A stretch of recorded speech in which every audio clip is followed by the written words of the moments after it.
তারাই সেরা। দেখবা তোমার সুখ কেউ আটকাইতে পারবে না। সুবহানাল্লাহ পড়বেন না আপনারা? দেখবেন এই অভিযোগের সবচাইতে বড় ঝুড়ি এটা মেয়েদের কাছে। সারাদিন কমপ্লেইন কি করে, আমার স্বামী আমারে ওইটা দেয় নাই, অমুকের স্বামী অমুকরে ওইটা দিয়েছে, অমুকের স্বামী তার শ্বশুরকে ফ্রিজ দিয়েছে, আমার স্বামী আমাকে কিচ্ছুই দেয় নাই। এই অভিযোগ মেয়েদের মাঝে আছে না নাই?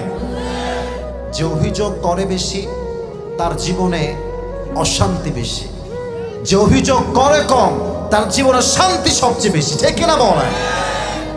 Don't complain. আল্লাহ যা দিয়েছে তাতেই পড়বেন আলহামদুলিল্লাহ, আমি যা পেয়েছি তাতেই আমি সুখী। আচ্ছা, কক্সবাজারে একটা রেলওয়ে স্টেশন আছে, জানেন না আপনারা সবাই? মাঝে মাঝে যাবেন, দেখবেন ঠান্ডার মাঝে কনকনে শীতে কিছু